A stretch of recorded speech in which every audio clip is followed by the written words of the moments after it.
नाजरीन आदाब, मैं हूं रजा सिद्दीकी और मेरे मुकाबिल हैं सीमी दुरानी। आदाब। प्रोग्राम है अदबिस्तान का रूबरू। हमारी मेहमान एक अफसाना निगार हैं। हाल ही में उनका अफसानवी मजमुआ अनोल नाल शाया हुआ है। बहुत से नामवर जरीदों में वो काफी अरसे से लिख रही हैं। उनके नाकदीन का कहना है कि मंटो के बाद खवातीन में एक नई मंटो पैदा हुई है। क्या ये दुरुस्त है या नहीं, ये तो इसका फैसला तो आप करेंगे।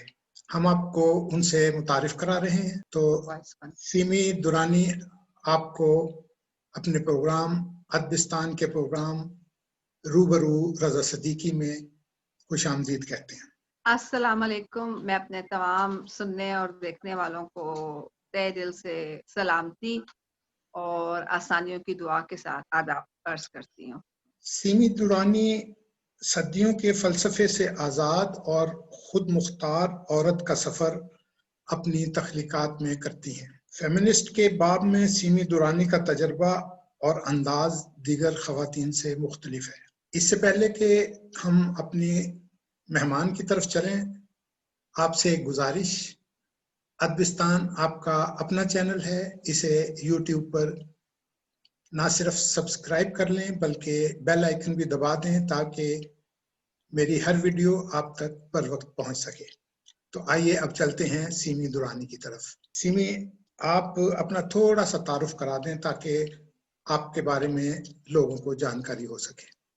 मैं अपना तारुफ ये करवाती हूँ, जो मेरा तारुफ है, जो मैं हर एक को करवाती हूँ कि मैं एक माँ हूँ। मेरा सबसे बड़ा तारुफ यही है कि माँ हूँ, मेरे 2 बेटे हैं और उसके अलावा जो मेरी तालीम है, मैंने मास्टर्स किया हुआ है पब्लिक एडमिनिस्ट्रेशन में। मेरा उर्दू अदब से दूर दूर तक कोई ताल्लुक नहीं, सिवाय इसके कि बचपन से ही कुतुब बीनी का बहुत शौक था। किताबी कीड़ा जिसे कहा जाए वो ही था। मेरी वालदा काफी तंग आती थी क्योंकि जब मैं किताब पढ़ती थी तो मैं उस किताब में खो जाती थी। अम्मी बहुत आवाजें भी देती रहती थी तो मुझे सुनाई नहीं देता था। मैं उस किताब का कोई ना कोई किरदार बनी रहती और उसी का एक जुज़ बन के उसमें जिंदा रहती थी। और आजकल के तो बच्चे गैजेट फ्रेंडली हैं, इनको कुतुब बीनी भी अगर करते हैं तो गैजेट्स के थ्रू करते हैं, लेकिन मेरे ख्याल में जब तक हाथ में किताब ना हो आपको पढ़ने का मजा नहीं आता। इसके लिए मैंने बहुत सी किताबें जमा की हैं और मुझे उम्मीद है कि जब मैं रिटायर्ड हो जाऊंगी, मेरे बच्चों की शादियां हो जाएंगी, तब मेरी रिटायरमेंट की उम्र आ जाएगी, तो मैं इस सिलसिले को जारी रख सकूंगी। मास्टर्स करने के बाद मैंने एक मल्टीनेशनल ग्रुप को ज्वाइन किया था। वहां पर मैंने जब रिटायरमेंट ली, not retirement, when I resigned, तो आई वाज प्रोजेक्ट मैनेजर और मैं पहली प्रोजेक्ट मैनेजर थी किसी ऑयल एंड गैस इंडस्ट्री में। मल्टीनेशनल फर्म में मैं काम किया करती थी and I was the only female working amongst 80 males engineers थे। उनके साथ अल्हम्दुलिल्लाह आई होल्ड दिस प्रेस्टीज और मैं पाकिस्तान पेट्रोलियम वुमेन नेटवर्क की प्रेसिडेंट भी रह तो चुकी इसका हूँ। मतलब ये है कि आपने मर्दों पे हुक्मरानी की। कह सकते हैं। अब 2 बच्चे, 2 बेटे मुझ पे हुक्मरानी कर रहे हैं। सही सही सही। तो अच्छा, उसके अलावा सबसे बात जो आप कह रहे हैं मर्दों पे हुक्मरानी की, जब मैंने मास्टर्स किया पब्लिक एडमिनिस्ट्रेशन में पेशावर यूनिवर्सिटी से, तो वहां पे थी पाकिस्तान, वो हम वहां पे थी आल पाकिस्तान, ये क्या है, public association for public administration. अब वहां पर इंतखाबात थे और चैलेंजेस लेना हमेशा से मेरा एक मतलब ये कि पैशन रहा है। मेरे वालिद ने एक ऐसी तरबियत की है कि उन्होंने कभी ये नहीं सिखाया कि तुम लड़की हो या लड़का हो। वालिदैन ने हमेशा जेंडर फ्री माहौल दिया है और सही हम सही बहनों को बहुत ज्यादा एतमाद दिया है। यही एतमाद है कि जिसकी वजह से आज मैं यहाँ बैठी हुई हूँ, सही आपके सामने हूँ। सही तो सही। जब इलेक्शंस का टाइम आया तो मुझे एक टीचर ने कहा कि why don't you compete. Sorry, मैं अंग्रेजी बोलूंगी, असल में अंग्रेजी बच्चों के साथ घर में बोल बोल के पढ़ा पढ़ा के इतना हो गया है, खुद मुझे भी अच्छा नहीं लगता। मेरी कोशिश होती है उर्दू में गुफ्तगू को जारी रखा जाए। उन्होंने कहा कि तुम भी इलेक्शन में हिस्सा लो, इलेक्शन कैंपेन में। तो मैंने कहा why not, I will do it.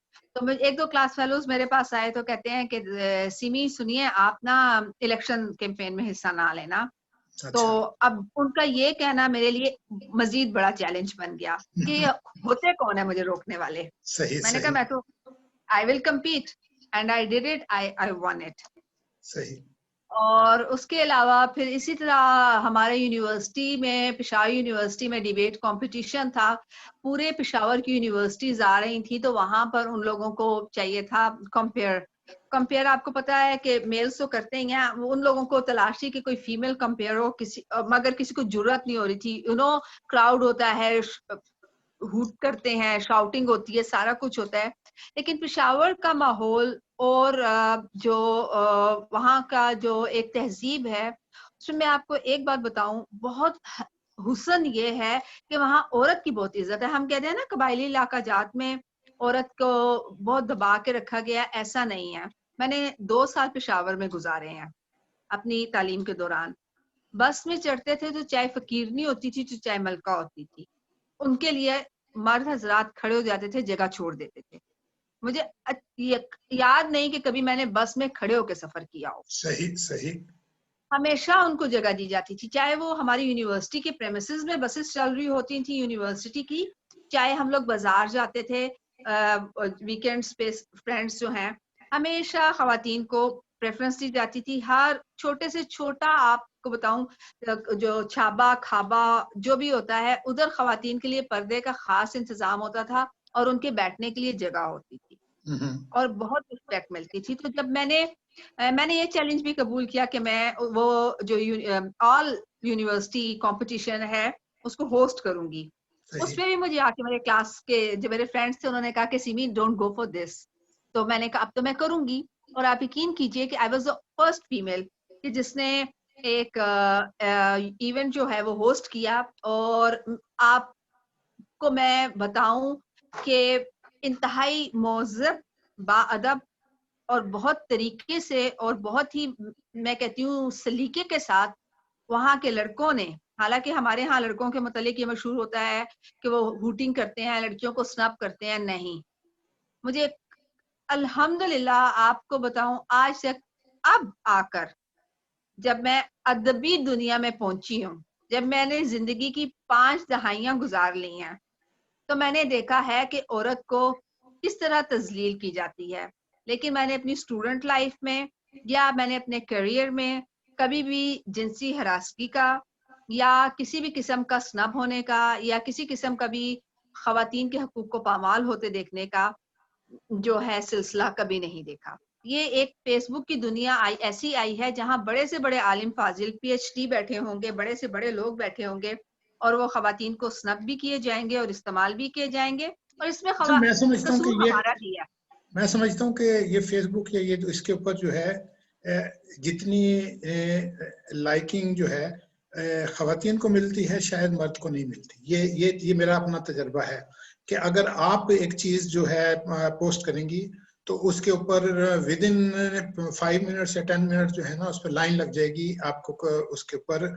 लेकिन अगर मैं करूंगा, जैसे आप एक मिसाल मैं दे रहा हूँ, तो अगर मैं करूंगा तो उसके ऊपर बहुत देर में जाके जो है ना चंद कमेंट्स आएंगे। तो ये वाला स्नब करने वाली जो बात है ना, ये वाली मैं नहीं समझता कि स्नब करने वाली बात जो है वो इस तरह की कोई फेसबुक वगैरह पे पाई जाती नहीं। ये देखिए मैं आपको एक बात बताऊं, इस चीज से मैं भी गुजरी हूँ। मैं जिस दिन जब से फेसबुक शुरू हुआ है, शुरू दिन से मैं अपनी डीपी लगाती आई हूँ। मैं गुलाब फूल और पौधे बच्चों की तस्वीर मैंने कभी नहीं लगाई, क्योंकि मैं अपनी पहचान आप हूँ। मेरे माँ बाप ने मुझे मेरी पहचान दी है, मेरी शख्सियत, मेरी शक्ल अगर बाहर में जाती हूँ लोग देखते हैं तो फेसबुक पे भी देख सकते हैं। जरूरी नहीं कि मैं पार्लर जाऊं, तैयार हूं, मेरी तस्वीर अच्छी आए तो वो फेसबुक की डीपी बने। मैं जो हूँ, जैसी हूँ वैसी हूँ, काबिले कबूल हूँ या ना, लोग मुझे नहीं कबूल करते, ये उनका अपना है। मेरी एक शनाख्त है सीमी दुरानी जो मेरे माँ बाप ने दी थी, और मैं उसको आखिरी दम तक कायम रखूंगी। और जो आप कह रहे हैं अच्छा मैं कहीं पढ़ रहा था कि आपने कहा कि जी ये जो मेरा असल नाम जो है वो समिया है, लेकिन उससे मैं बूढ़ी बूढ़ी सी लगती हूँ, इसलिए मैं नहीं बूढ़ी नहीं लगती हूँ, हरगिज नहीं। हरगिज नहीं, मैंने मैं कहीं बुरी पढ़ा नहीं था, लगती हूँ। सुमैया नाम मुझे आई बहुत, थिंक नहीं, मैंने रेख्ता पे जो आपका लिखा हुआ पढ़ा था ना, मैं तो उसकी बात कर रहा हूँ कि अच्छा, रेख्ता पे जो रेखा आपने पे अगर उन्होंने लिखा होगा तो उन्होंने गलत लिखा हो सकता है। मैंने खुद रेखता को, टू बी वेरी ऑनेस्ट, इतना नहीं पढ़ा। उन्होंने जो मेरे पर इतना मवाद लिखा गया, मैंने नहीं पढ़ा, मुझे मौका नहीं मिलता। आपको पता है, बीइंग अ सिंगल पेरेंट होना is a great huge responsibility. Sumaiya मेरा नाम मेरी वालदा ने रखा था जब मेरी पैदाइश हुई थी। सुमैया नाम से मुझे बहुत अकीदत और बहुत लगाव है, क्योंकि ये मेरा पहला नाम है और मेरी माँ ने पैदा होते ही मुझे ये नाम दिया था। तो आप सोच नहीं सकते ये नाम मुझे कितना खूबसूरत लगता है। फिर वो सुमैया से सीमी होते होते सीमी, इवन मेरी माँ मुझे सीमा कहा करती थी। और जो लफ्ज मुझे सबसे ज्यादा उनसियत जिससे महसूस होती है और जो मुझे दिल पे जाके लगता है, वो है मेरा नाम सीमा, क्योंकि वो मेरी माँ का दिया हुआ था। और सुमैया भी, सीमी तो घर वाले भी कहते थे, शनाख्ती कार्ड पे भी लिखा हुआ है, एक पहचान है मेरी सीमी दुरानी। दुरानी मेरे वालिद साहब हैं, उस लिहाज से मेरी जो है ये पहचान है। सुमैया तो आप समझिए कि मैं अपनी माँ की सुमैया ही हूँ सही। और रहूंगी। ये बताइए कि कब लिखना शुरू किया? ये सवाल मुझे लिखना मैंने कब शुरू किया, मैंने उस दिन फेसबुक पे भी जाकर यही बच्चियों से बात की थी। लिखते हुए मुझे 10 साल हो गए हैं, और 10 साल के बाद आज मैं इस मकाम पे आई हूँ कि मेरे ये किताब जो है ये शाया हुई है।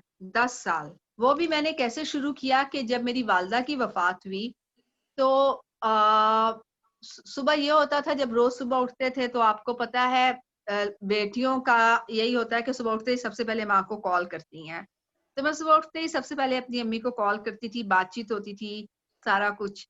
तो जब अम्मी के जाने के बाद जब मेरी शिद्दत की इंतहा हो गई, कर्ब की, वो जो लम्हे होते थे उनको मैं सफाई किरतास पर मुंतकिल करती रही।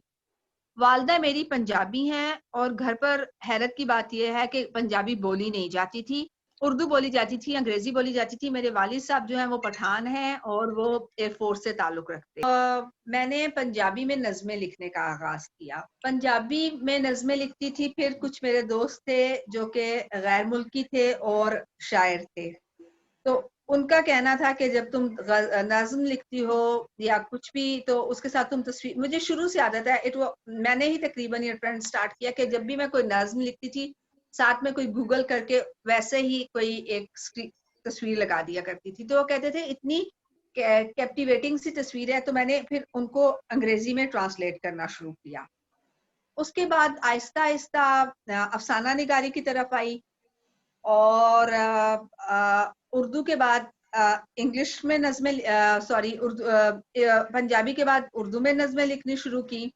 अंग्रेजी में मैं तर्जुमा करती रही, अपने अल्फाज थे उनका तर्जुमा करने का, क्योंकि जो मेरे दिल से निकलता था तो उनका तर्जुमा भी मैं उसी हिसाब से करती थी। कई मैगजीन्स में छप चुका है। और फिर कुछ अरसे पहले मुझे याद है जब मैं अपनी वालदा के घर आई तो मेरे वालिद ने एक बहुत प्यारा बहुत प्यारा उनका ऑफिस का ब्रीफ केस है, वो संभाल के रखा हुआ है, उसमें हमारे बचपन के खतूत हैं। तो मैंने अपना यूनिवर्सिटी लेटर एक निकाल के पढ़ रही थी जो मैंने अपनी अम्मी के नाम लिखा था। तो उसमें मैंने अम्मी को लिखा था कि अम्मी आप खुद तो मजे से रह रही हैं, मुझे हॉस्टल में रखा हुआ है। तो मेरी अम्मी ने मुझे उस खत के जवाब में लिखा था कि बेटा जब याद आया करूं तो लिख लिया करो। तो मेरे ख्याल से ये बात यहाँ चली गई थी कि मुझे जब अम्मी याद आती थी तो मैंने लिखना शुरू कर दिया। तो अगर आज मैं लिखा रही हूँ तो इसका क्रेडिट मेरी माँ को जाता है। अच्छा, आपने जो लिखना शुरू किया वो माँ के रेफरेंस से लिखना शुरू किया? जी बिल्कुल। तो मेरा आपके महबूब आपके मेरी आपके माँ है।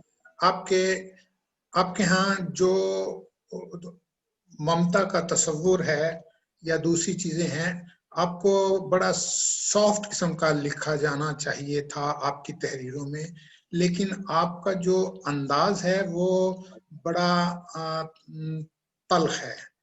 औरत को ऐसा आपने पेश किया है जैसे इस माशरे में उनके साथ न जाने क्या हो गया। औरत का एक कंसेप्ट है जिसको उसी अंदाज में पेश किया जाना चाहिए, लेकिन आपने पितरसरी माशरे में उसे और तरह पेश किया। आपने बिल्कुल दुरुस्त कहा। अगर आप उस जमाने की मेरी नज़में पढ़ें, वो काफी जो है मैगजीन्स इजरा में, फनून में, दीदबान में और दूसरी जगहों पे छप चुकी हैं, और सालिस इंडिया में, बल्कि वहां पर तो बहुत हाईलाइट हुई थी। और मुझसे फिर लोग आके इनबॉक्स पूछा कर में आके, जो लोग फ्रेंड्स थे, ज्यादा फ्रेंडली थे या फ्रैंक थे, वो कहते थे लगता था तुमने मोहब्बत में गहरी शिकस्त खाई है।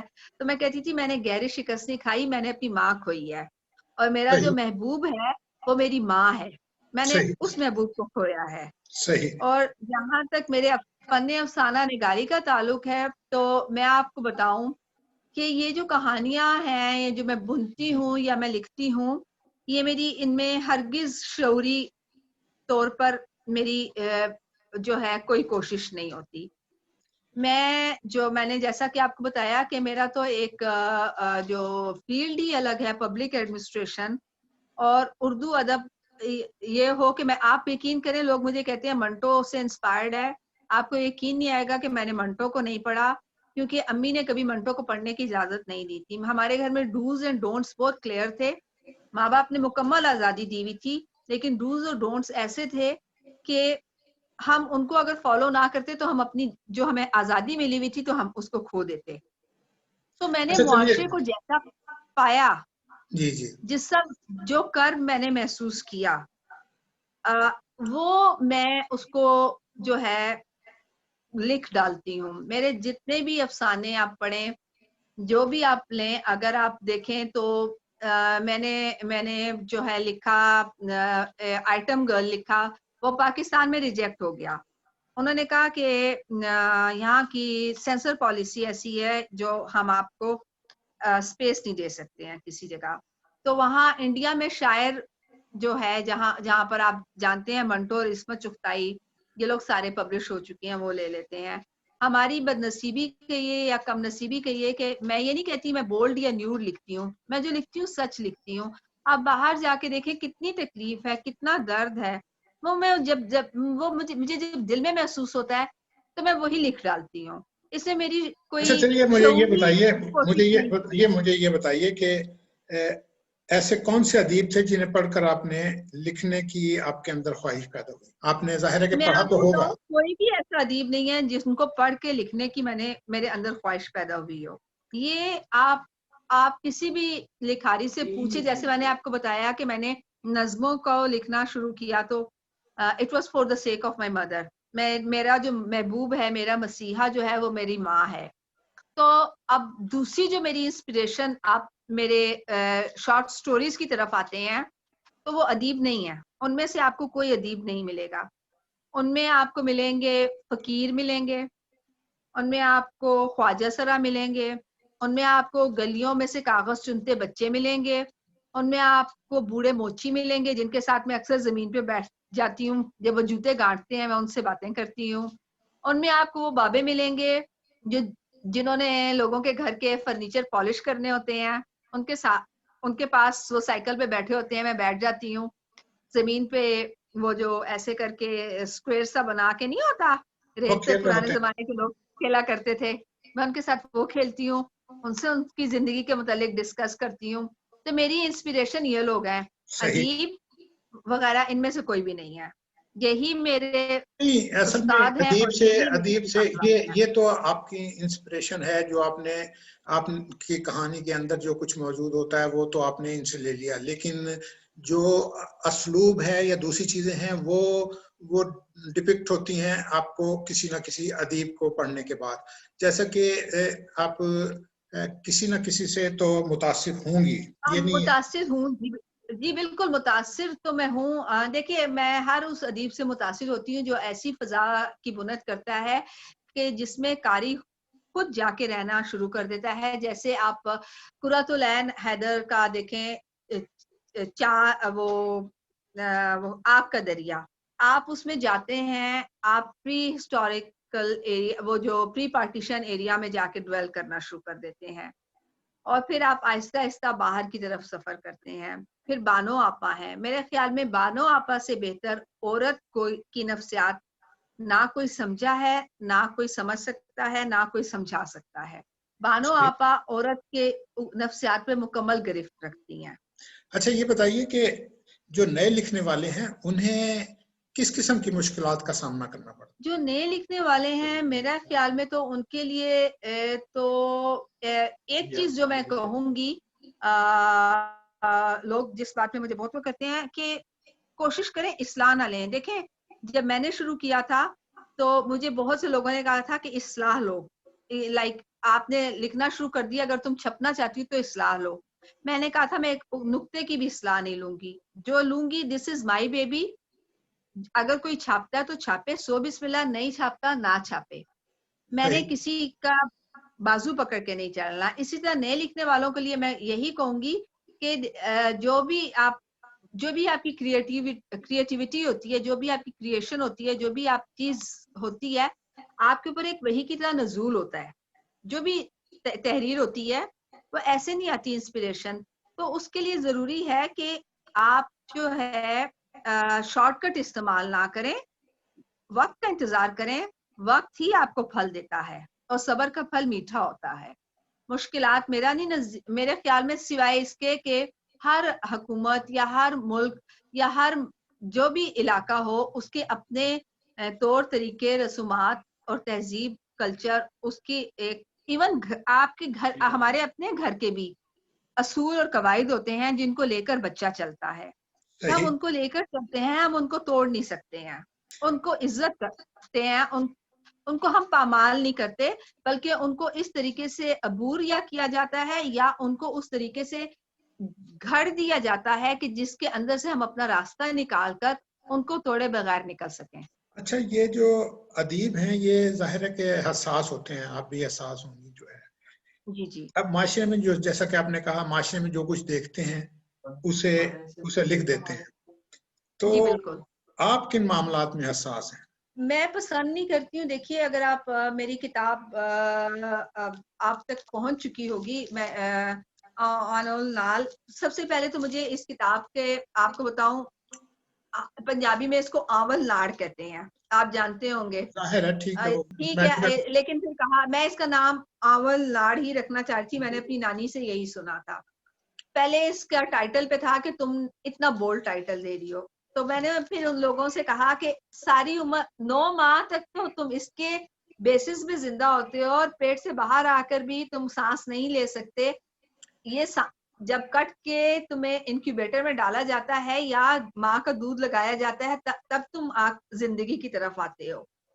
तो मैं अपनी किताब का नाम अनोल नाल क्यों ना रखूं। तो नहीं, आप इसमें मुझे इसमें तो देखें, बताइए। इसमें तो कोई इस तरह का एतराज जो है वो मेरे मेरे नजदीक तो बेमानी सा होता है, क्योंकि एक चीज जो एक लिखने वाले ने महसूस किया और जिसको उसके जहन में एक कंसेप्ट मौजूद है, उसने उस कंसेप्ट के तहत उसको नाम को रखा है। हर बंदा जो है वो उसको देख के, उसको सुन के, उसको पढ़ के, वो उस ताकि उससे पता लग सके कि किताब के अंदर है क्या। मैंने अपना किताब का नाम रखा हुआ है कि किताबें बोलती हैं, तो उसका मकसद ये होता है कि जब मैं किताब को पढ़ता हूँ तो किताब मुझसे बात करती है कि उसके अंदर है क्या। बेशक, बिल्कुल दुरुस्त। तो वो इसलिए ये वाला जो इतराज है, ये इसलिए जो है, मसला सिर्फ ये है कि आपने जो अपना इजहारिया लिखा है उसके अंदर इब्तिदा में, उसके अंदर जो लिखने का अंदाज है उसको न्यूडपन दिया है कि जी 2 लातों के दरमियान और इस तरह का आप 2 इंच की 4 इंच की कट के जरिए तुम निकलते हो और तुम्हारे ये और तुम ये बोलते हो। वो जो है ना, वो एक औरत के लिहाज से मैं समझता हूं कि वो अंदाज दुरुस्त नहीं है, उसमें लफ्जों का चुनाव दुरुस्त नहीं है।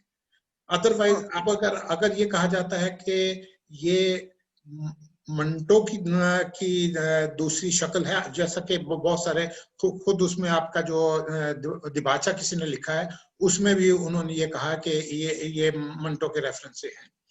तो मैं आपको ये पूछना चाह रहा था कि आपके अफसाने का मरकज जो है सिर्फ औरत जात है या आपने कुछ दूसरी चीजों को भी?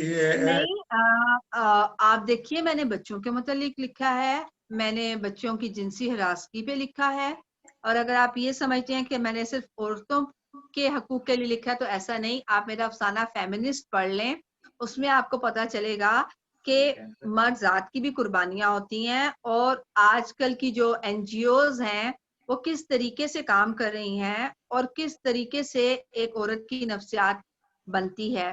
फिर सबसे आप आखिरी मेरा जो है वो मैंने अपनी माँ के नाम जो लिखा है, बिला उन्वान के नाम से, आप वो पढ़ें तहरीर।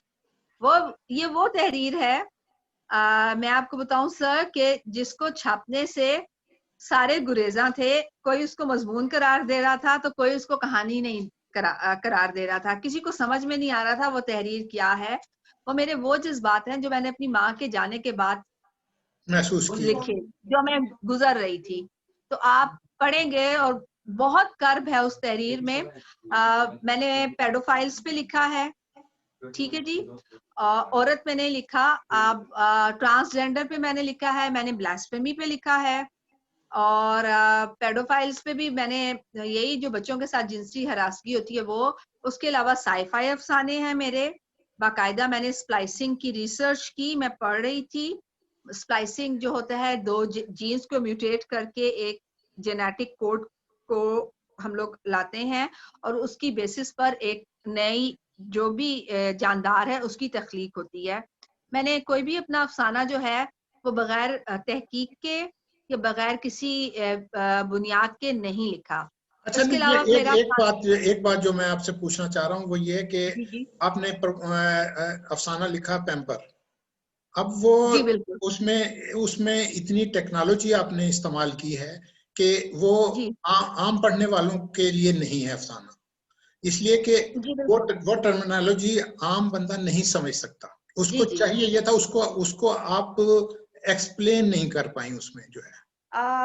मेरे ख्याल में अगर हम सारा दिन टिकटॉक देखते हैं और इस तरह के मजे मजे की चीजें देखते हैं, तो थोड़ा सा साइंस के ऊपर पढ़ लें और नहीं, थोड़ी सी देखिए, रिसर्च कर लें। मैं उसकी बात नहीं कर रहा, मैं नहीं, टिकटॉक मैं नहीं वैसे ही देखता, आपसे कह मैं रही आपको हूँ। एक मिसाल दे रहा हूँ। आप आप बिल्कुल सही मिसाल दे रहे हैं। वो जो मैंने अफसाना लिखा है स्प्लाइसिंग पर, जो मैंने लिखा है, आप वो सोफिया वाला स्पेशली जो फ्यूचर बेस्ड है, वो जो हम लोगों ने एक इंसान बना लिया है, वो मैंने यही देखिए, ये एक इंसान बना लेना, हम अपने जिंदा इंसानों को हकूक नहीं दे रहे हैं, जबकि हम लोगों ने एक मशीनी रोबोट को बना के उसको हकूक से भी नवाज दिया है, उसको शहरियत भी दे दी है।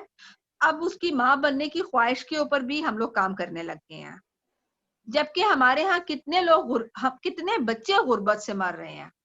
नहीं, मैं आपको वही तो बताने लगा हूँ, मैं वही तो बात कर रहा हूँ कि वो चीजें जो यहाँ के लोगों के इल्म में नहीं है, या तो उसको एक्सप्लेन किया जाता किसी तरीके से कि जी ये चीज मौजूद है। हमारी, अगर आप गौर करें तो 80% लोगों को ये दोनों आपके जो अफसाने जो जो जिसमें आपने साइंसी तकनीक इस्तेमाल की है, गालिबन वो आपने जो रशिया का कोई आथर है, वो उसके उसके रेफरेंस से जो है उसको उसको पढ़ने के बाद जो है उसको डिपिक्ट किया है। हरगिज हरगिज नहीं, मैंने किसी ऑथर को नहीं पढ़ा। मेरी आदत है, जब मैं फ्री होती हूँ, मेरा मतलब ये, जब बैठी होती हूँ तो मैं साइंस जर्नल्स देखती हूँ, मैं लेटेस्ट टेक्नोलॉजी एडवांसमेंट वगैरह पे पढ़ती हूँ। मैं किसी रशियन ऑथर, किसी ऑथर से इंस्पायर होके मैंने नहीं लिखा, वो मैंने खुद लिखा है। ये मेरी अपनी इख्तरा है, मेरी अपनी इजाद है। और मैं यही कहूंगी कि अगर हमें चाहिए, अभी आपको मैं बताऊं, अब सॉरी, मैं दूसरी तरफ मौजूद जा रही है बात। मुसल्लस मेरा अफसाना है, उसमें मैंने बाइबल की 3 वर्सेस ली हैं। वो जो बनाए जाते हैं, वो जो जने जाते हैं, या वो जो खुद ऐसा बनते हैं, ये तीनों जो है, ये ट्रांसजेंडर के लिए वर्स है।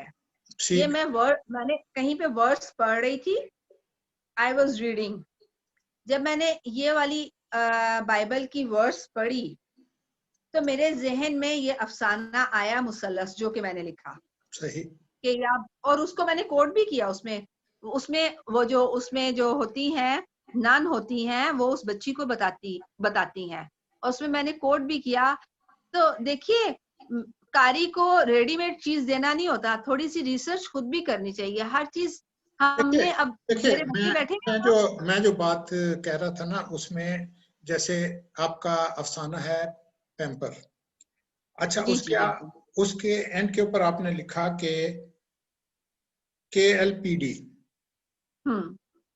अब जो पढ़ने वाला है, आपका अफसाने को समझने के लिए उसको या तो रिसर्च में जाना पड़ेगा कि ये लफ्ज है क्या। अच्छी बात नहीं है सर, थोड़ा सा तो हिलेगा। देखिए, अफसाने का जो तासुर है ना, वो टूट जाता है। आपने अगर जहां दूसरी चीजें लिखी हैं उसको भी आप वो जो भी है, बाद लोगों ने गाली है ना, अगर तो उसको स्लैंग लैंग्वेज की तरह उसी तरह गाली लिख दी है। अब अगर इसको एब्रिविएशन को अगर आप उसी तरह फिक्रा एक लिख देती तो उसका जो अफसाने का इम्पैक्ट है वो लोगों के जहनों में बड़ी वाज़ेह तौर पर रासिख हो जाता। लेकिन ये लिख के वो जो आदमी जो उस अफसाने को उस वक्त तक पढ़ता है, उसके बाद जब वो रिसर्च में चला जाता है तो उसको वो पढ़ा हुआ अफसाना जो है ना, वो उसके जहन से वाश हो जाता है। वो सिर्फ वो देखता है कि ये क्या चीज लिख दिया है। ये मेरा तो सर, ये जी बिल्कुल, मैं आपकी बात को रद्द नहीं करूंगी, क्योंकि आप बिल्कुल बरहक हैं तनकीद करने में, और मैं तरदीद भी नहीं करूंगी इस बात की। लेकिन मैं यही कहती हूँ कि हर चीज में थोड़ी सी तशनगी होना, हर चीज को मुकम्मल तौर पे पेश कर दिया जाए, एक मैगी नूडल्स नहीं होनी चाहिए। नहीं, ठीक है, आपकी बात बिल्कुल सही है। अब देखिए, मैं आपका अफसाना है, जो पहला अफसाना है शाम साहब शाह। जी जी सर। अब वो एक इस तरह के वाकयात जो ये बच्चियों के साथ हुए हैं, वो और वो जो कहा गया कि जी ये जो एक वेब है जिसको जिसको वो जो हमारे एंकर हैं साहब, क्या नाम है उनका, तो उन्होंने कहा, उन्होंने इब्तदा की कि जी, उन्होंने कहा कि जी ये जो ब्लैक वेब है, जो उसके ऊपर जो है ना इस तरह की जो लोग जो हैं वो इस तरह की, और उसी चीज से रिलेटेड ही ये अफसाना लगता है, क्योंकि वो बंदा जो है वो। जी बिल्कुल, आप दुरुस्त कह रहे हैं। आपकी इत्तला के लिए अर्ज है कि ये अफसाना मैंने आज से, मेरा बेटा है इस वक्त 14 साल का, ये अफसाना मैंने आज से 10 साल पहले लिखा था। डार्क वेब और ये चीजें बहुत बाद में आई थी। नहीं, मेरे कहने का मतलब ये नहीं है कि मैं आपको वैसे ही बता रही हूँ कि मैंने ये पेडोफाइल्स पे मेरी काफी अरसे से रिसर्च चल रही थी, और काफी ज्यादा मैं इस पे काम कर रही थी, क्योंकि मैंने आपको बताया मैं पढ़ती रहती हूँ। ये डार्क वेब जो है, इससे पहले जो था कॉन्सेप्ट था 3mm का, उसमें मैंने मूवी देखी थी, वो बहुत अरसे पहले थी। डार्क वेब अब आया है इंटरनेट के बाद।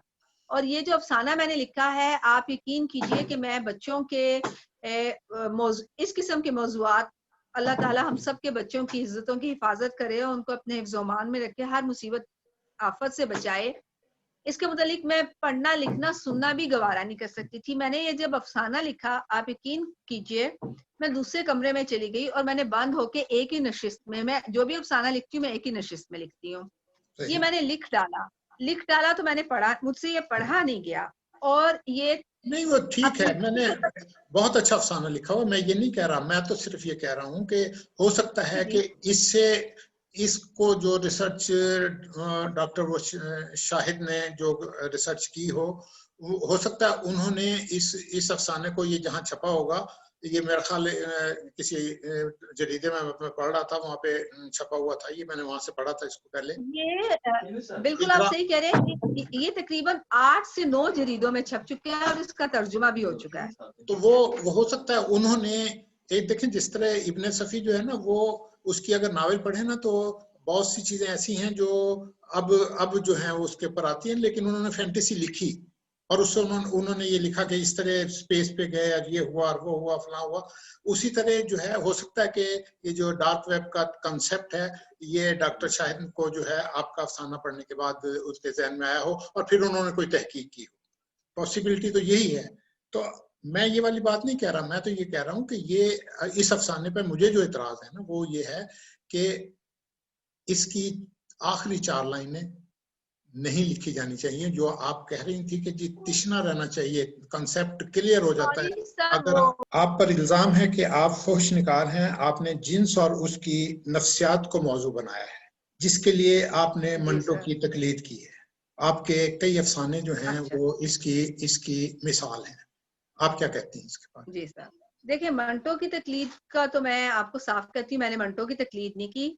जहाँ पर मुझ पे इल्जाम है फहश निगारी की, तो आप मुझे ये बताएं कि ये मुआशरा क्या है, फहश है या नहीं है? नहीं, मैं ये आप मुझे मैंने सिर्फ ये किया है, मैंने निकाब कुशाई की है मुआशरे की, उसके अलावा मैंने कुछ नहीं किया। मंटो भी यही करता था, लेकिन उसके अल्फाज जो हैं वो सिर्फ एक जर्क देता था, और उससे पूरा जो अफसाना है, उससे पूरा अफसाना जो है ना, उसको कहने का मतलब ये है कि जो मंटो है उसके ऊपर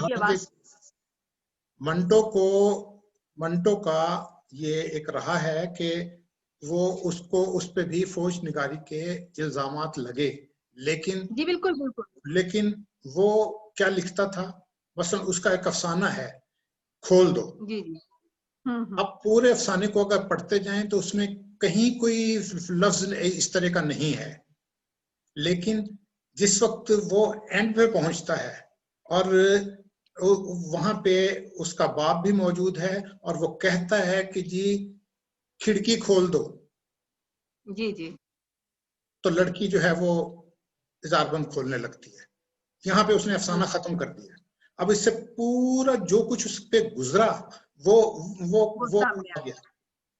तो आपने जो है वो उसको उस अंदाज से नहीं लिखा, आपने थोड़ा उसमें, आपके अफसाने में वो ट्रेंड नहीं है। जी देख लीजिए आप, मैं मंटो की तकलीद में नहीं हूँ। नहीं, मंटो की तकलीद में नहीं है। मंटो को फोहश निगार इन्हीं बुनियादों पे कहा गया, हालांकि इस अफसाने में कहीं फोहश चीज नहीं है। मैंने आपको बताया कि जो आप अगर अपना इब्तदाइया पढ़े ना, तो उसमें एक चीज बड़ी आप बिल्कुल दुरुस्त कह रहे हैं, मैं आपकी बात की तायीद करती हूँ, लेकिन अगर आप मेडिकल साइंसेज में भी लें तो यही चीज है। अब आप मेडिकल साइंसेज को तो फहश नहीं कह सकते ना, जो हकीकत है वो है। आपने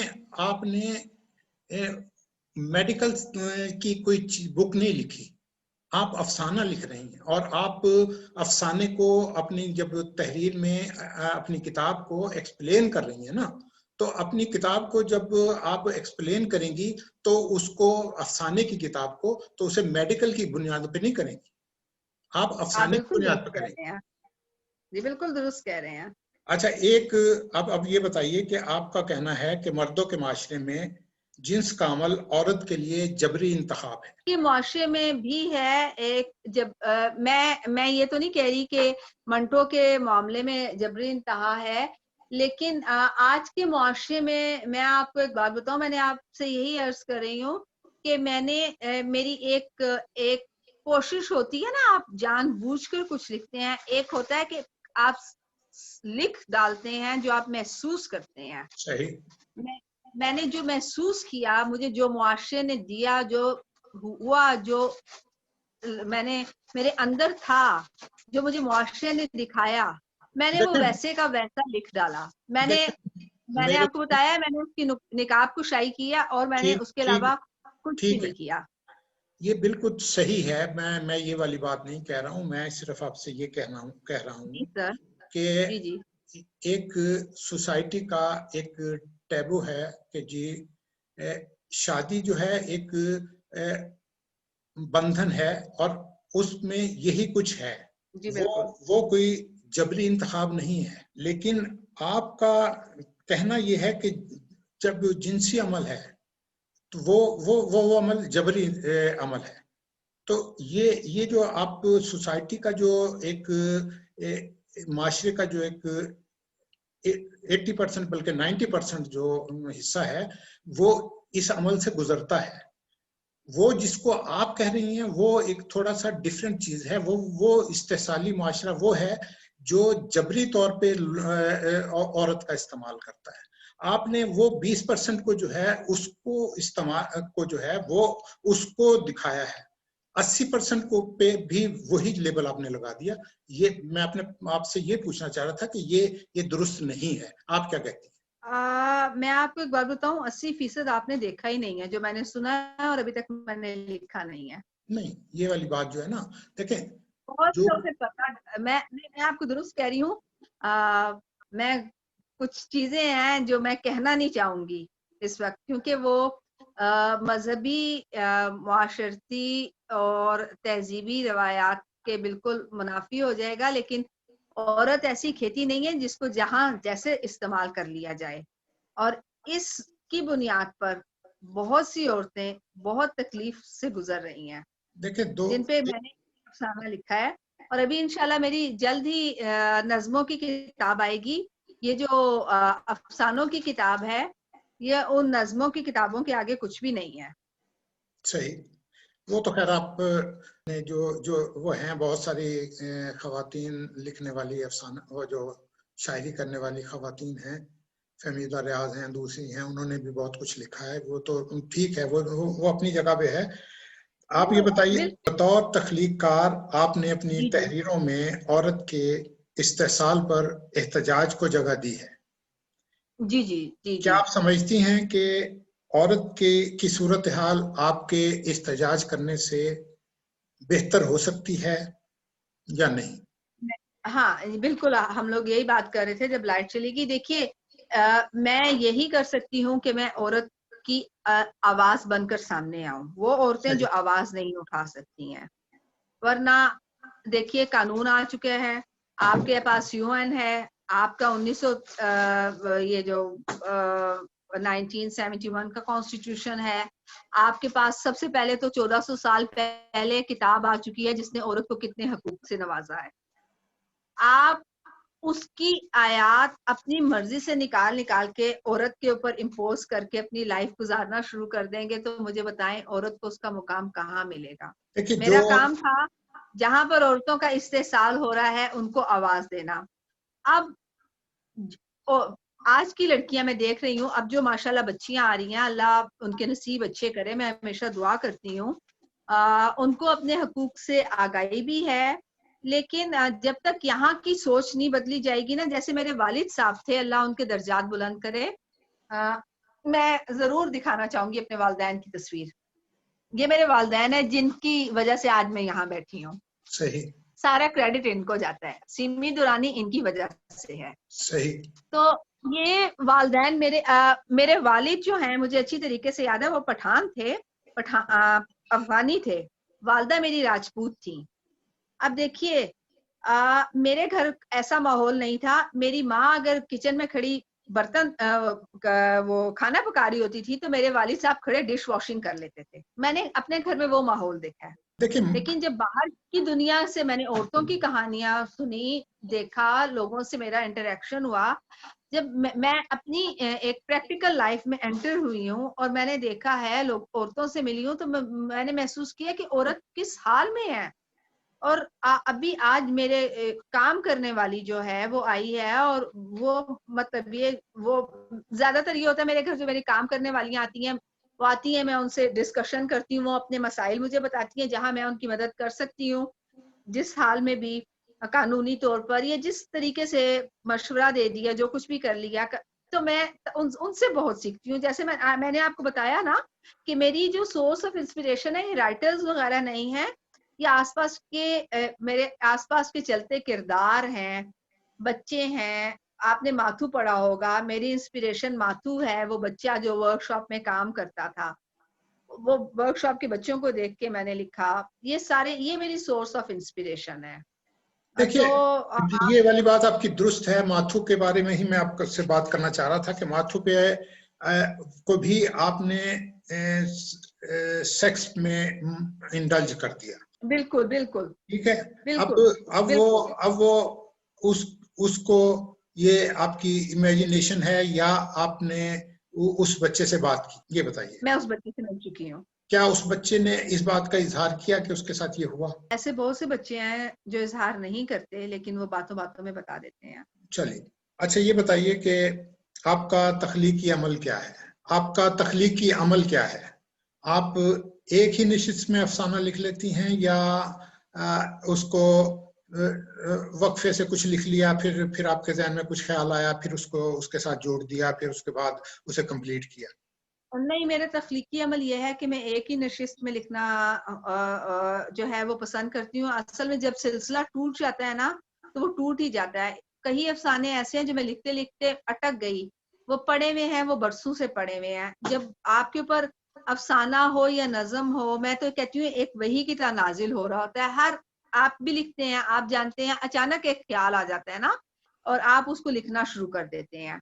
और मेरी तो शुरू में ये आदत थी कि मैं तो नुक्ता और फुल स्टॉप और कॉमा भी नहीं लगाती थी। मैं वैसे ही का वैसा जो है फेसबुक पे लगा दिया करती थी कि जैसा है मैंने आपको बताया। उसके बाद मैंने दोबारा रीरीड करना शुरू किया और उसको एडिट करना शुरू किया। एडिट करने के हक में मैं नहीं हूँ। मैं कहती हूँ जो चीज एक I believe in raw raw thing, you know, जो एक कुदरत ने जैसे पौधा उगता है ना, वो रॉ होता है, उसकी जैसे ग्रोथ हो रही होती है। अगर आप उसकी ट्रिमिंग करके अपनी मर्जी से उसकी खराश कर देना, तो कुदरत ने उसको जैसा फैलाव और नमू देनी होती है ना, वो खत्म हो जाती है। सही। तो मैं इस तरह की तराशीदगी और ये ऐसा की कटिंग के खिलाफ हूँ। मैं लोगों को खुश करने के लिए नहीं लिखती। ये किताब भी मेरी ना आती अगर मेरे दोस्त मुझे जो है, सबीन अली हैं इसमें, दरवेश हैं और बहुत से मेरे दोस्त हैं, अगर वो मुझे परस्यू ना करते। और सबसे बड़ी बात, मेरे वालिद साहब, अल्लाह पाक उनके दर्जात बुलंद करे, मेरी ख्वाहिश थी कि ये किताब आए और मैं अपने अबू के हाथ में एज अ सरप्राइज दूं। लेकिन मेरे पब्लिशर ने माशाल्लाह 2 साल लगाए किताब लाने में, और मेरे वालिद की वफात के बाद ये किताब आई। सही। और वो जो एक तृष्णगी सी नहीं रह जाती कि हमेशा से एक आदत होती थी, कोई भी ट्रॉफी मिली ना, ला के अम्मी अब्बू जी के हाथ में दी। तो मैं जब कहीं जाती हूँ, मुझे कहीं से कोई सनद मिलती है या कुछ, उस दिन भी मैं आ रही थी अपने बेटे के साथ, तो मुझे बेस्ट वुमेन फीमेल राइटर का अवार्ड मिला था। तो मैं रास्ते में सोची थी, मैंने कहा मैं जाते ही अब्बू जी को दूंगी, फिर मुझे सही। याद है, मैंने कहा अब्बू तो है ही नहीं। हाँ, सही से। तो ये किताब आई।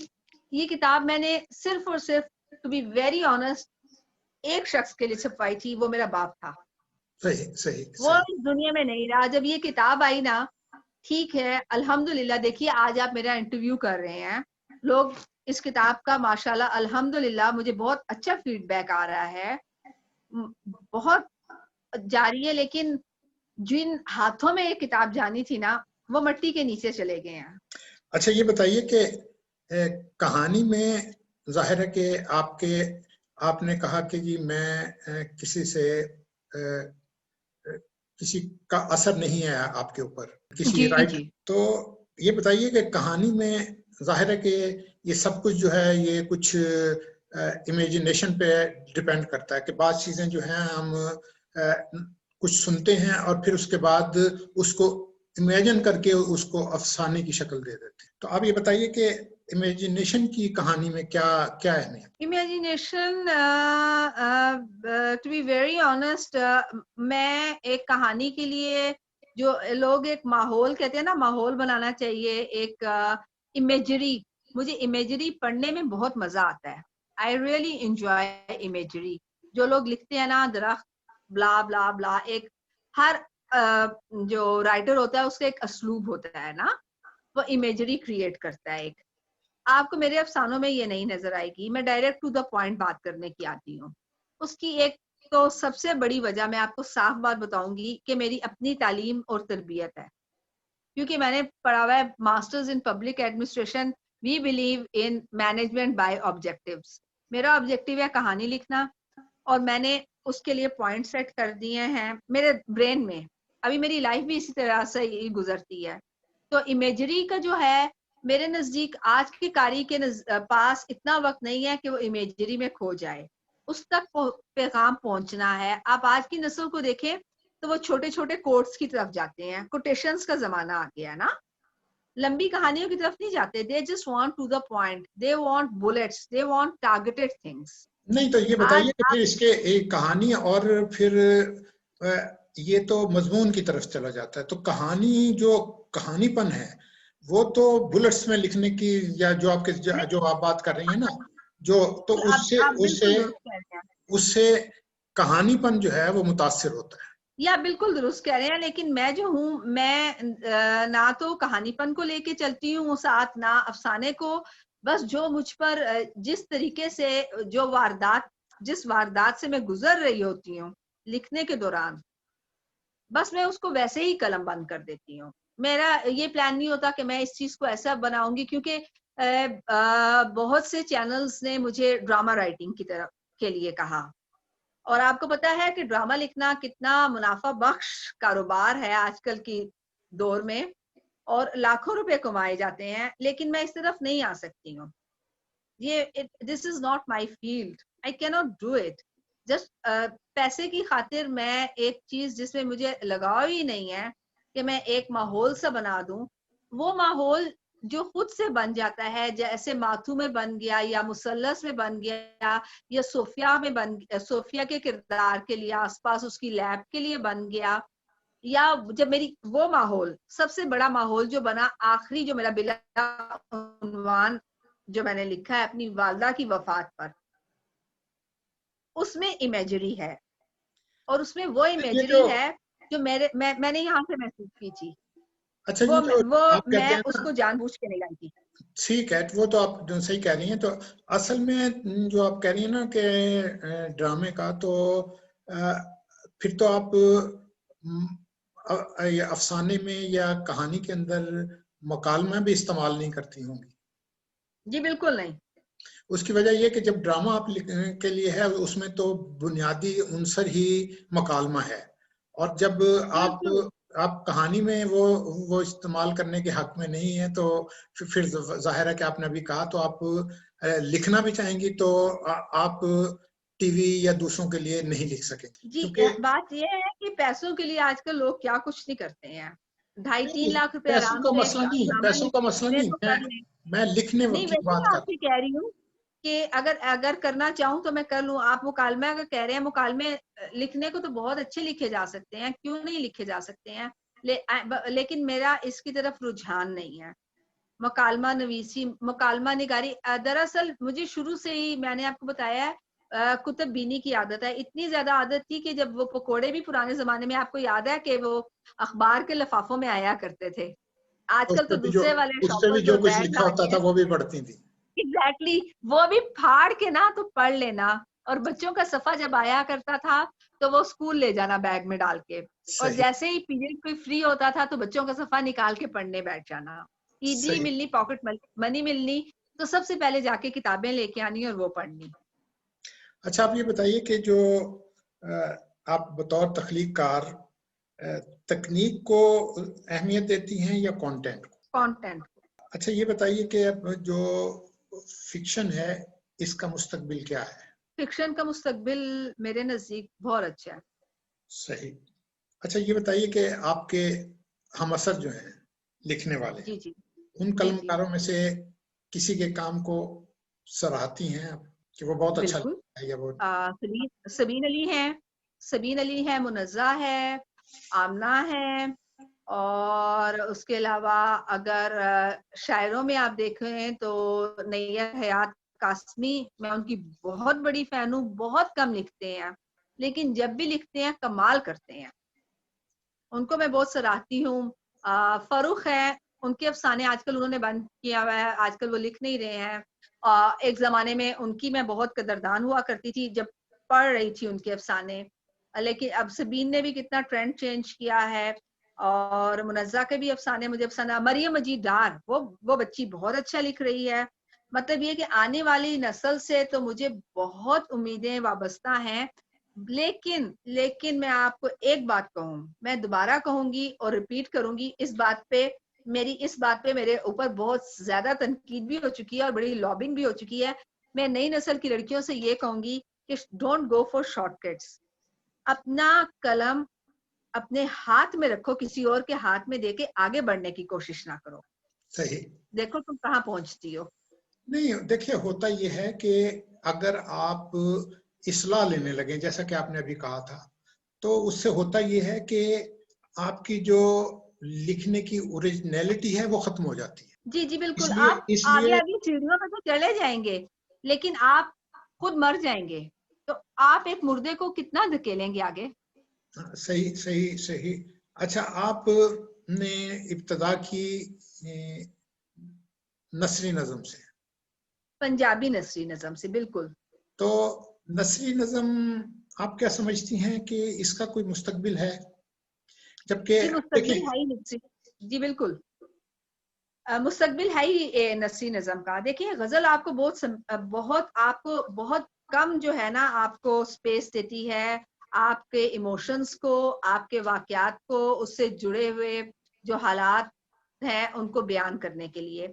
आपको आन तान बान तान शान, आपको एक रदीफ और काफिये का ख्याल रखना पड़ता है। फॉर्मेट तो उसमें जरूरी है, नसरी लेकिन नज़म में आप 3-4 सफ़ों की भी, आप जोजी साहब को देखिए, आप उनकी शायरी पढ़िए, आपको वो 3-4 नज़्मों के ईसा वहीद साहब हैं, उनको आपको कहाँ से कहाँ की सैर करवा देते हैं। नसरी नज़म आपको तो बहुत दूर ठीक तक है। ले जाती है, आपकी इमेजिनेशन नज्म का बहुत फ्लाई करती है। नज्म का जो है, नज्म का एक ये है कि जो शायरी है उसमें तो आपको पाबंद होना पड़ता है, लेकिन जी जी लेकिन नज्म में जो है आपके पास वुसअत होती है, आप बहुत बिल्कुल कुछ लिख सकते हैं। लेकिन बिल्कुल मैं दुरुस्त। बात कर रहा हूँ नसरी नज्म की। नसरी जी नज्म की बजाय अगर इंसान कोई अच्छा मजमून लिख ले। देखिए उसमें भी नसरी कोई नज़म, बुराई नहीं है। नहीं देखिए, बात यह है कि उसको नसरी नज़म, तो फिर नसरी नज़म से तो बेहतर है कि मजमून लिख लें आप। ये जो कुछ आपके ख्यालात हैं उसको वो कर दें। नसरी नज़म की बजाते खुद अपनी कोई हैसियत नहीं है। मेरे ख्याल में तो माजरत मैं आपकी इस बात से की तायीद नहीं करूंगी। नसरी नज़म की बहुत बड़ा स्कोप है, लोग मजमून कम पढ़ते हैं। आजकल का कारी ये नहीं जो नहीं, आने वाली। मैं ये वाली बात नहीं कर रहा हूँ। मैं बात ये कर रहा हूँ कि जब आप कोई तहरीर लिखते हैं और उसको अगर आप टुकड़ों में बांट दें तो वो नसरी नज़म बन जाती है। उसका रिदम जी आप बिल्कुल सेट कर देते हैं। जी जी तो मैं सिर्फ ये वाली बात कह रहा हूँ कि नसरी नज़म जो दूसरी नज़म है, नज़्म मुरर्रा है, वो उसमें भी आपको वजन का वो रखना पड़ता है। इसमें तो ऐसी चीज नहीं है। ये तो आप जो लफ्ज बोलते जाते हैं आप लिख लें तो, और उसके बाद उसको थोड़ा सा कहीं से उस फिक्रे को वो उसको रिदम में कर दें तो वो नसरी नज़म मुकम्मल होगी। तो आप बिल्कुल दुरुस्त कह रहे हैं, और मेरा ख्याल है कि यही वजह है कि हमारी आने वाली नस्ल में आपको बहुत अजीम नसरी नज़म के शायर मिलेंगे। नहीं, ये सहल पसंदी है कि जो नहीं, लोग मैं तो जो सहल जो पसंदी। जो जो रिदम को जो है ना, जो रिदम में नहीं लिख सकते ना, वो जी नसरी नज़म की तरफ आते हैं। देखिए मेरे ख्याल में मैं इसको सहल पसंदी भी नहीं कहूंगी। मेरे ख्याल में बात तो वो ही है जो जाके दिल को लगती है। अगर कोई गजल भी लिख लेके आ जाए ना किसी बहुत बड़े वली दखनी की, और वो आपके दिल को जाके ना लगे, और 4 या 5 लफ्जों की नसरी नज़म हो और वो जाके आपके दिल को लगे और आप पे असर कर जाए, तो बहुत फर्क होगा। सही।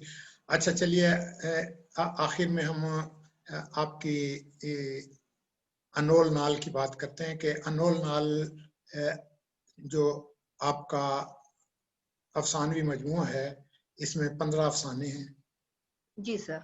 अच्छा, ये किसने शाया किया, जरा वो बता दीजिए, ताकि लोग अगर उसे आपका इंटरव्यू देखने के बाद कहीं वो खरीदना चाहें तो वो कहाँ से, वेयर क्या है, जरा उसकी तफसील बता दीजिए अंदर के पेज जी पे। ये बिल्कुल जी, आज से 2 साल पहले मैंने अक्स पब्लिकेशन के मिस्टर फहद को दिया था, और उन्होंने मुझसे वादा किया था कि वो 2 महीने में ये किताब मेरे हाथ देंगे। एडवांस पेमेंट भी ली थी। ये अक्स पब्लिकेशन ने शाया की है, किताब महल में ने। और इन लोगों का जो है, मैंने अपने फेसबुक पे भी लगाया है। 500 की ये किताब है और ये आपको घर बैठे जो डिलीवरी है, इजी मनी आजकल जो चल रहा है, वो आप 400 लोड करवा दें तो आपको ये किताब 400 रुपए की घर में मिल जाती है। मेरे बहुत से दोस्त ऐसे हैं जो किताब मुफ्त लेने की बजाय खरीदना पसंद करते हैं। चलें सिमी दुरानी, आपके ये आखिर में मैं आपके साथ गुफ्तगू में बहुत मजा आया। मुझे बहुत अच्छा लगा आपसे बातचीत करके। आपने जो किताब लिखी है वो चाहे मंटोनामा है या नहीं है, ये हम कारी पे छोड़ते हैं और हम आपसे इजाजत लेते हैं कि आपने अदबिस्तान के प्रोग्राम रूबरू को वक्त दिया और अपने कीमती वक्त में से वक्त निकाला और हमारे क़ारीन के साथ अपनी किताब अनोल नाल के हवाले से गुफ्तगू की, अदब के हवाले से गुफ्तगू की, नसरी नज़म के हवाले से गुफ्तगू की, जिसको आप बहुत पसंद करती हैं। आपका बहुत शुक्रिया। आपका बहुत शुक्रिया और मैं आपकी तहे दिल से शुक्रगुजार हूँ कि आपने मुझे इस प्रोग्राम में बुलाया। एक छोटी सी बात कहना चाहूंगी अगर मुझे इजाजत हो तो। जी जी जी। मैं ये कहना चाहूंगी, मैं ये सबसे कहना चाहूंगी कि एक छोटी सी बात याद रखिए, आसानियां दीजिए, आपको आसानियां मिलेंगी। आपको हुकूमत वक्त भी आसानियां नहीं दे सकती, आपको आपका पड़ोसी भी आसानियां नहीं दे सकता। आपको आसानियां आपकी जात देती है। अगर आप दूसरों के लिए रास्ता छोड़ेंगे तो आप यकीन कीजिए आप आगे जाएंगे तो अल्लाह पाक ने आपके लिए रास्ता वसी कर रखा होगा। तो आसानियां देना सीखिए ताकि अल्लाह पाक आपको आइंदा आसानियों से नवाजे। कम से कम मेरी जिंदगी का यही सबक है और आज जो मुझे आसानी अल्लाह पाक दे रहा है वो इसलिए कि मेरे माँ बाप आसानियां बांटते फिरते थे और उनकी बोई हुई आसानियों के बल पे आज मैं जिंदा हूँ। बहुत शुक्रिया।